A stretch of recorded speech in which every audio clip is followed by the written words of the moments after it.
వందే శంభు ఉమాపతిం సురగురుం వందే జగత్కారణం వందే పన్నగభూషణం మృగధరం వందే పశూనాం పతిం వందే సూర్యశశాంఖవహ్నినయనం వందే ముకుందప్రియం వందే భక్తజనాశ్రయం చ వరదం వందే శివం శంకరం. శ్రీరస్తు, శుభమస్తు, అవిఘ్నమస్తు. దివి 15వ తేదీ ఫిబ్రవరి నెల విశేషముగా వారణాసి క్షేత్రములో మహాశివరాత్రి నాడు మహాయజ్ఞము నిర్వహించడం జరుగుతోంది. విశ్వేశం మాధవం దుండీం దండపానించ భైరవం వందే కాశీం గుహాం గంగాం భవానీం మణికర్ణికాం. అంటే కాశీలో చూడదగ్గ క్షేత్రాలు అనేవి కొన్ని ఉన్నాయి. అవేమిటంటే విశ్వేశం, విశ్వనాథుడు దర్శనం మొట్టమొదటిగా చెప్పబడింది. మాధవుడు, ఇక్కడ కాశీలో బిందు మాధవుడు అనే ఆయన ఉన్నాడు. ఎందుకంటే ఏ క్షేత్ర పాలకుడైనా సరే శివక్షేత్రానికి విష్ణుమూర్తి, విష్ణు క్షేత్రానికి శివుడు క్షేత్ర పాలకుడుగా ఉంటారు. కాబట్టి క్షేత్రపాలకుడైనటువంటి బిందు మాధవుడు. అట్లాగే డూండి గణపతి, విశేషముగా శివాలయం దగ్గరలోనే, కాశీ శివాలయం పక్కనే డూండి గణపతి ఆలయం ఉంది. అటువంటి డుండీం అంటే డూండి గణపతి ఆలయం దర్శనం చేసుకోవటం. దండపానించ భైరవం, కాశీ కాలభైరవ దర్శనం అంటారు. కాశీ క్షేత్ర నివాసంచ కాలభైరవ దర్శనం అని చెప్పబడింది. కాబట్టి అటువంటి కాలభైరవ స్వామి యొక్క దర్శనం చేసుకోవటం. ఆ కాలభైరవ గుడి పక్కనే దండపాని గుడి అని ఉన్నది. ఆ దండపాని స్వామి దర్శనం చేసుకోవటం. వందే కాశీం గుహాం గంగాం అంటే గంగా స్నానం విశేష పుణ్యఫలదం గోదాన తుల్యంతదా అని చెప్పబడింది. గంగా స్నానం చేస్తే, విశేషంగా గోదానం చేస్తే ఎంత ఫలితమో అంత ఫలితం అనేది ఉంది. కాబట్టి అటువంటి గంగా స్నానం ఆచరించడము. మణికర్ణికా స్నానము, మధ్యాహ్నం 12 గంటలకు ప్రతినిత్యము సకల దేవతలు కొలువై ఉంటారు, అక్కడ అందరూ స్నానం చేస్తారు అని చెప్పబడింది. అటువంటి మణికర్ణికా స్నానము, భవానీమాత దర్శనం చేసుకోవటము, ఇవన్నీ చాలా విశేషము. కాబట్టి కాశీలో విశేషముగా పంచకోశ యాత్ర అనేది ఉంది.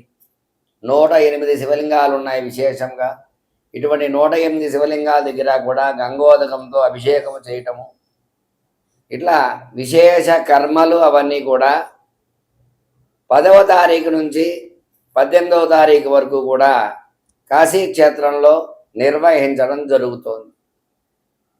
జన్మానికి ఒక శివరాత్రి అంటారు. అటువంటి మహాశివరాత్రి మహాపర్వదినం రోజున కాశీ క్షేత్రములో ఉదయం 6 గంటల నుంచి అహోరాత్ర పర్యంతము విశేషమైనటువంటి హోమాలు, అభిషేకాలు, లింగార్చన, విశేష పూజలు, అలాగే విశేషముగా కుంకుమార్చనలు. శివుడికి విశేషమైన క్షేత్రము కాశీ అని చెప్పండి. ఎందుకంటే మహాకైలాస నిలయం అని పిలువబడుతోంది. అటువంటి ఆ క్షేత్రములో అహోరాత్ర పర్యంతం 24 గంటలు కూడా విశేష కర్మలు ఆచరించడం జరుగుతుంది. మొట్టమొదటిగా గణపతి పూజ, ఆదౌ పూజ్య గణాధిప అన్నారు కాబట్టి గణపతి పూజా కార్యక్రమం, అలాగే స్థల శుద్ధి కోసం పుణ్యాహవాచన కార్యక్రమము. ఒక యజ్ఞం చేస్తున్నప్పుడు యజ్ఞంలో విశేషముగా పంచగవ్య ప్రాసన అనేది చేస్తారు. ఆవు నుంచి వచ్చినటువంటి పంచద్రవ్యాలు గోమూత్రం, గోమయం, గోక్షీరం, గోఘృతం, గోదధి, ఈ 5 కూడా మంత్రాలతో సమీరం చేసి పంచగవ్య ప్రాసన కార్యక్రమం చేయటం, దీక్షాధారణ గావించడం, అట్లాగే విశేషముగా మండపారాధన పూజా కార్యక్రమం, అనంతరం మొట్టమొదటగా గణపతి హోమము. గణపతిలో కూడా 32 గణపతులు ఉన్నారు మనకి. శాంత గణపతులు 16, ఉగ్ర గణపతులు 16. అందువల్ల విశేషంగా గణపతులకి హోమాలు చేయటము, లక్ష్మీ గణపతి హోమము, మహాలక్ష్మి హోమము, వరసిద్ధి వినాయక హోమము, గకార గణపతి హోమము, గం గణపతి హోమము, దశభుజ గణపతి హోమము ఇత్యాది గణపతులు విశేషముగా హోమాలు చేయటము. లక్ష్మీ సిద్ధి కోసం ధనమూలమిదం జగత్ అన్నారు కాబట్టి డబ్బు కోసం ప్రతి ఒక్కరూ ఇబ్బందులు పడుతూ ఉంటారు కాబట్టి ధన సమస్యలు లేకుండా ఉండడం కోసం విశేషముగా మహాలక్ష్మి హోమము, ధనలక్ష్మి హోమము, అష్టలక్ష్మి హోమము, కుబేరలక్ష్మి హోమము ఇత్యాది హోమాలు, శ్రీ సూక్త సంపుటితో మహాలక్ష్మి హోమము చేయటము. అలాగే నరదృష్టి నరఘోష అధికంగా ఉంటుంది కాబట్టి నరదృష్టి నరఘోష కోసం విశేషముగా సుదర్శన హోమ కార్యక్రమం.